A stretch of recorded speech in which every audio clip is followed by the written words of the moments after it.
नमस्कार दोस्तों, स्वागत करती हूँ मैं आप सबका अपने YouTube चैनल में। आप लोगों के बीच एक देशभक्ति गीत लेके आई हूँ। कैसा लगा कमेंट बॉक्स में जरूर बताइएगा। धरती माँ से कैले बानी हम एक वादा, हमहु फौजी बना।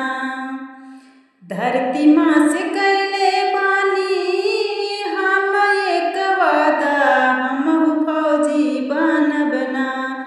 कि हमहु फौजी बना कि देशवा खातिर लड़ब लड़ाई। हमहु फौजी बना कि देशवा खातिर लड़ब लड़ाई। हमहु फौजी बना। धरती माँ से कैले बानी हम एक वादा, हमहु फौजी बना कि हमहु फौजी बना कि देशवा खातिर लड़ब लड़ाई। हमहु फौजी बना कि देशवा खातिर लड़ब लड़ाई। हमहु फौजी बना।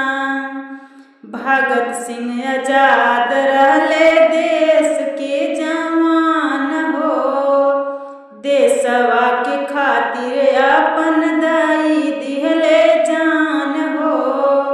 भगत सिंह आजाद रहले देश के जवान हो, देशवा के खातिर अपन दिहले हैं जान हो।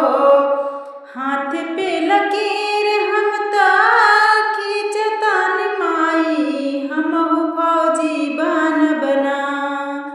हाथ पे लकीर हम खींचतानी माई, हमहु फौजी बना कि हमहु फौजी बना।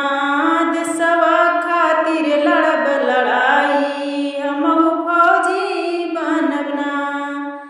देशवा खातिर लड़ब लड़ाई। हमहु फौजी बना। धरती माँ से कैले बानी हम एक वादा, हमहु फौजी बना कि हमहु फौजी बना कि देशवा खातिर लड़ब लड़ाई। हमहु फौजी बना कि देशवा खातिर लड़ब लड़ाई। हमहु फौजी बना। बॉर्डर पे लड़ाई हम लड़ब सीना तान के, जान के बाजी लगा के लड़ब हम शान से।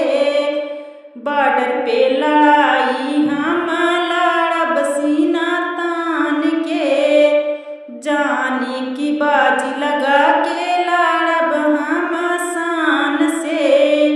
पीठ ना दिखाइब कबो सच कहतानी, हमहु फौजी बना।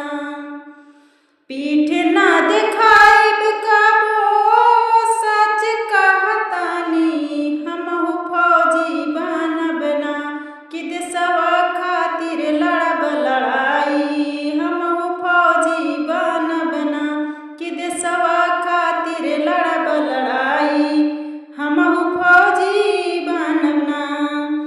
धरती माँ से कैले बानी हम एक वादा, हमहु फौजी बना कि हमहु